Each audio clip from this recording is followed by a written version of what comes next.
श्री इमरान प्रतापगढ़ी। बहुत बहुत धन्यवाद उपसभापति महोदय। मैं अब्दुल वहाब साहब द्वारा लाए गए इस रेजोल्यूशन के समर्थन में बात करने के लिए खड़ा हूं। इसी थके हुए दस्ते तलब से मांगते हैं, इसी थके हुए दस्ते तलब से मांगते हैं, हम अपने जख्मों का मरहम तो कब से मांगते हैं। वो भीख मांगता है हाकिमों के लहजे में, हम अपने बच्चों का हक भी अदब से मांगते हैं। उपसभापति महोदय, ये जो रेजोल्यूशन है इसके जो महत्वपूर्ण एक दो बिंदु हैं, उसमें एक बात कही गई है कि सच्चर समिति के प्रतिवेदन और अन्य प्रतिवेदनों की सिफारिशों को कार्यान्वित किया जाए, जिसमें मुसलमानों के शैक्षिक और सामाजिक पिछड़ेपन पर चर्चा हो। उद्धृत कर रहा हूं मैं इसे। दूसरा पॉइंट है कि छात्रवृत्ति और शैक्षिक कार्यक्रमों को बहाल किया जाए और सुधारा जाए, जिससे उच्चतर शिक्षा भागीदारी में सुधार आए। मदरसों के आधुनिकीकरण की बात की गई। मुझे हैरत है, तभी राकेश सिन्हा जी बात कर रहे थे, अभी नहीं है शायद, कहीं चले गए हैं आसपास। उन्होंने अपने भाषण में 23 बार सबका साथ सबका विकास की बात की। अभी गीता जी बोल रही थी, उन्होंने भी कहा कि सबका साथ सबका विकास का बजट आया है, लेकिन वो इसके ये जो रेजोल्यूशन है इसके विरोध में क्यों है, मैं समझ ही नहीं पा रहा हूं। अगर आप सबका साथ सबका विकास का दावा कर रहे हैं, सबका साथ सबका विकास के नारे लगा रहे हैं, तो अगर एक पर्टिकुलर एक कम्युनिटी जो जिस सच्चर कमेटी की सिफारिशों में यह तय हो गया है कि वो दलितों से भी बदतर स्थिति में है, उसका आर्थिक सामाजिक स्थिति ऐसी है, अगर उसके उत्थान के लिए कोई बिल बात कर रहा है तो फिर उसके विरोध में है क्यों। दरअसल ये वही मानसिकता है जो लगातार काम कर रही है, जिसके तहत अमृत काल में भी जो बजट पेश किया जाता है उसमें जो अल्पसंख्यकों का बजट है उसमें 38% की कटौती की जाती है, और फिर कहा जाता है कि हम सबका साथ सबका विकास का दावा कर रहे हैं। ये कौन सा सबका साथ सबका विकास का दावा है। मदरसों के जो शिक्षक हैं उनका कई साल से उनको वेतन नहीं दिया गया है। हमारे पास उनके फोन आते हैं, वो कहते हैं कि हमारी बात सदन में उठाइए, हम भूखों मर रहे हैं, हमारे घरों में चूल्हे नहीं जल रहे। हम जब उनकी बात यहां करें तो विरोध, लेकिन बातें क्या हैं? सबका साथ सबका विकास, सबका साथ सबका विकास। एक नारा सुनाई पड़ेगा कि सबका साथ सबका विकास। ये कैसा सबका साथ सबका विकास है? मैं सदन से यह पूछना चाहता हूं कि यहां सत्र चल रहा है उपसभापति महोदय, और इसी संसद से महज 800 मीटर की दूरी पर जंतर मंतर पर खड़े होकर के कार्यक्रम आयोजित होता है अभी 4 दिन पहले, और एक व्यक्ति वहां खड़ा होकर के सीधे आह्वान करता है, सीधे आह्वान करता है। और सभापति उपसभापति महोदय, मैं पूछना चाहता हूं कि दिल्ली पुलिस उस पर कोई कार्रवाई नहीं करती, उल्टा जो मीडिया उसको दिखाने का प्रयास करती है उनको नोटिस भेजा जाता है। ये कौन सा सबका साथ सबका विकास है उपसभापति महोदय? ये हम बहुत गंभीर लोग यहां बैठे, मैं उच्च सदन में बैठा हूं, मैं यहां खड़ा होकर के कहना चाहता हूं, ये कौन सा सबका साथ सबका विकास है उपसभापति महोदय? इसी दिल्ली में एक सांसद पाए जाते हैं, सत्ताधारी पार्टी के सांसद हैं, वो अपने कार्यक्रमों में सार्वजनिक मंचों पे खड़े होकर कहते हैं कि मुसलमानों का आर्थिक बहिष्कार करो। आप कह रहे हैं सबका साथ सबका विकास। कैसे होगा सबका साथ सबका विकास जब सत्ताधारी पार्टी के सांसद आर्थिक बहिष्कार की अपील करेंगे और उनके खिलाफ एक मामला तक दर्ज नहीं होता।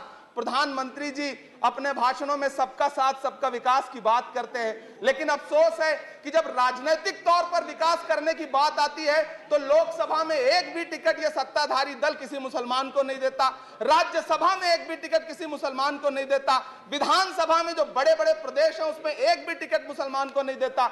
और वो 3 जो नाम के लोग थे, मुख्तार अब्बास नकवी साहब, MJ अकबर साहब, सैयद जफर इस्लाम, उनको भी किनारे लगा दिया जाता है। ये कौन सा सबका साथ सबका विकास है? काहे का सबका साथ सबका विकास? ये नारा, ये दावा खोखला है।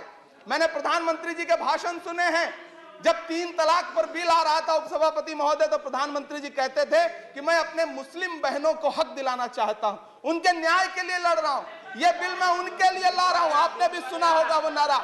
मैं तो सभापति महोदय बचपन से जिस विद्यालय का पढ़ा हूं वहां संस्कृत का एक श्लोक सुना करता था कि यत्र नार्यस्तु पूज्यन्ते रमन्ते तत्र देवता। मैं इसे सुना करता था उपसभापति महोदय, और फिर आज जब यहां सदन में खड़ा हूं तो मैं पिछले दिनों लाल किले से प्रधानमंत्री जी की, लाल किले की प्राचीर से वो भाषण, उनकी वो तकरीर भी सुन रहा था, जब वो कह रहे थे कि महिलाओं को बिना हक दिलाए देश आगे नहीं बढ़ सकता। जब वो लाल किले की प्राचीर से ये बात बोल रहे थे तो उस भाषण के महज 2.5-3 घंटे बाद उनके गृह राज्य गुजरात में बिल्किस बानो के आरोपी रिहा किए जा रहे थे। उसी दिन उन्हें माला पहनाया जा रहा था, उनका सम्मान किया जा रहा था। ये कौन सा सबका साथ सबका विकास है? उपसभापति महोदय, मैं तो आपसे कहना चाहता हूं कि जो प्रधानमंत्री जी का इंटरव्यू ले, जो फिल्मी स्टार, जो उनसे पूछे कि आप आम चूस के खाते हैं कि काट के खाते हैं, उसके लिए तो रेड कारपेट बिछा है। जो अभिनेत्रियां उनकी विचारधारा के समर्थन में बात करें, समर्थन से ज्यादा आगे बढ़ के बात करें, उनके लिए जेड सिक्योरिटी है। लेकिन वो शाहरुख खान जो पूरी दुनिया में भारत के तिरंगे का मान बढ़ाता है, जिसे फीफा वर्ल्ड कप में आमंत्रित किया जाता है, उसके लिए सोशल मीडिया पे किस तरह के ट्रेंड चलाए जाते हैं? कौन सा सबका साथ सबका विकास है? महोदय, मेरा नाम इमरान है। मैं उस पीड़ा को महसूस करता हूं जिस पीड़ा का जिक्र अभी मनोज झा जी कर रहे थे। मैं उस पीड़ा से गुजरता हूं, इसलिए मैं आपसे यहां खड़ा होकर कहता हूं कि हम हर दिन सुनते हैं, कई सारे मंत्री हैं जो ट्रेवल एजेंसी खोल के बैठे हैं, जो कहते हैं कि देशभक्ति हर दिन देशभक्ति साबित करो, चले जाओ वहां चले जाओ। मैं तो उनसे कहना चाहता हूं कि तुमने नफरत का जो बाजार सजाया हुआ है, तू ये कहता है मुसलमान पराया हुआ है, आजा दिल चीर के दिखलाऊं वतन का नक्शा, मेरा भारत मेरी सांसों में समाया हुआ है। हम उसको किसी को हर दिन उसका सबूत नहीं देते फिरेंगे। ऐसे में अगर ये बिल मांग करता है कि मुसलमानों के शैक्षिक और उनके सामाजिक, उनके आर्थिक उत्थान के लिए सरकार उस पर ध्यान दे, तो फिर तकलीफ क्या है, दिक्कत क्या है? क्या आपका जो नारा है वो झूठा है? क्या सबका साथ सबका विकास का नारा सिर्फ खोखला है? बजट से तो यही जाहिर होता है, आप लगातार घटाते जा रहे हैं बजट, आप लगातार कटौती करते जा रहे हैं।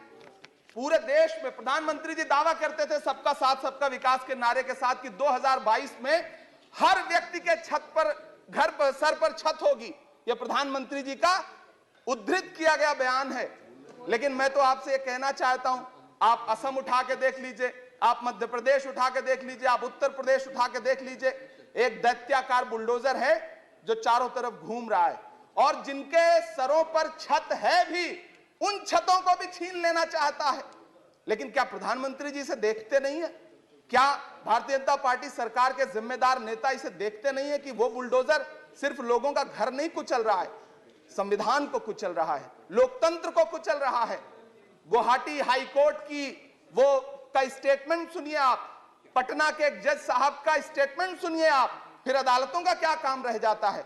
ऐसे में सबका साथ सबका विकास कैसे माना जाए? उपसभापति महोदय, मैं तो आपसे ये कहना चाहता हूं कि पूरी दुनिया में कहीं भी जब कोई अल्पसंख्यक सफल होता है, किसी उच्च पद पर पहुंचता है, तो हम सारे लोग, हमारे तमाम साथी खुश होते हैं। ऋषि सुनक जब प्रधानमंत्री बनते हैं तो भारत में जश्न मनाया जाता है, मुझे खुशी होती है। आप दुनिया के किसी दूसरे देश में अल्पसंख्यक अगर सफल होता है तो आप खुश होते हैं, मिठाइयां बांटते हैं। लेकिन अपने देश में अल्पसंख्यकों के खिलाफ किस किस तरह के नारे इसी दिल्ली और उसके इर्द गिर्द लगाए जाते हैं, क्या वो हम नहीं सुनते हैं?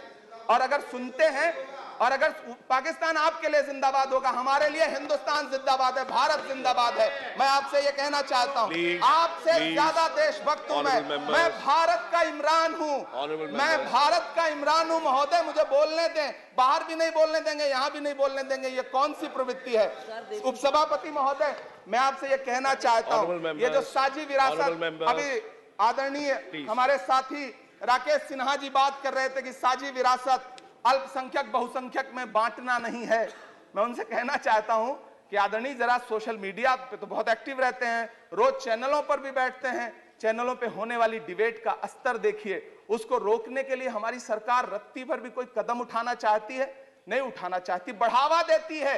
ये जो जहरीली बातें करने वाले चैनल हैं, उनके जो प्रमुख एंकर हैं, उनको सुरक्षाएं दी जाती हैं, उनको रोका नहीं जाता। कौन सा सबका साथ सबका विकास है? ये बिल जिस चीज की बात कर रहा है, अभी राकेश सिन्हा जी कह रहे थे कि प्रधानमंत्री जी ने कहा तिरंगा यात्रा निकालिए। मुझे पूरा विश्वास है कि प्रधानमंत्री जी ने कठुआ के बलात्कारी के समर्थन में तिरंगा यात्रा निकालने के लिए कभी नहीं कहा होगा, लेकिन फिर भी निकली, लेकिन किसी ने रोका नहीं, किसी ने कोई आवाज नहीं उठाई। उपसभापति महोदय, दर्द बहुत सारे हैं, लेकिन ये जो रेजोल्यूशन लेकर के आए हैं उसमें जो शैक्षिक और आर्थिक बातों को उद्धृत किया गया है, मैं आपसे अनुरोध करूंगा कि इसे देखा जाए, इसे जांचा जाए। गीता जी कह रही थी अभी भारत जोड़ो यात्रा पे कि भारत टूटा कहां है। भारत टूटा नहीं है, भारत को कोई तोड़ भी नहीं पाएगा। भारत को तोड़ने का सपना देखने वालों को हमारी आदरणीय इंदिरा गांधी जी ने 2 टुकड़ों में तोड़ दिया था, बांट दिया था। भारत को कोई तोड़ नहीं पाएगा, लेकिन भारत देश में आर्थिक तौर पर, सामाजिक तौर पर जो बंटवारा करने की साजिश मौजूदा सरकार और सरकार के आनुषंगिक संगठन कर रहे हैं, जो आनुषंगिक संगठन कर रहे हैं, उनको रोकने के लिए सरकार क्या कर रही है। मैं अंत में इतना कहना चाहता हूं उपसभापति महोदय के यूपीए के शासनकाल के दौरान श्रीमती सोनिया गांधी जी के प्रयास से, डॉक्टर मनमोहन सिंह साहब के प्रयास से दलित और अल्पसंख्यक बच्चों के लिए फ्री रेजिडेंशियल यूपीएससी की कोचिंग शुरू की गई। हमने ये किया, और इसी सरकार के दौरान एक टीवी चैनल ने एक प्रोग्राम बनाया जिसका नाम आपको पता है क्या रखा? यूपीएससी जिहाद। ये शब्द क्या इस देश में सुने जाने लायक है? लेकिन सरकार ने क्या किया? एक शब्द नहीं बोला। माननीय उच्चतम न्यायालय ने संज्ञान लिया, जब लोग उच्चतम न्यायालय गए तब वो कार्यक्रम रुक सका। ऐसे कार्यक्रम बनाए जा रहे हैं और सरकार कह रही है कि सबका साथ सबका विकास। उपसभापति महोदय, मैं अंत में आपसे इतना कहना चाहता हूं कि ये जो आर्थिक और सामाजिक आधार पर जो बहुत बड़ी खाई है, उसको पाटने के लिए ये जो रेजोल्यूशन लाया गया है, मैं इसका समर्थन करता हूं। तमाम वो शहर जहां अपना छोटा छोटा रोजगार है, जिनका, जैसे मुरादाबाद का पीतल उद्योग, अलीगढ़ का ताला उद्योग, या देश में जो तमाम शहरों में बुनकर उद्योग है, इस सब की बढ़ोतरी के लिए, इनको आगे बढ़ाने के लिए, संजोने के लिए ये बिल बहुत कारगर रहेगा। शैक्षिक तौर पे लोगों को आगे लाने के लिए बहुत कारगर रहेगा। तो मैं ये रेजोल्यूशन बहुत कारगर रहेगा।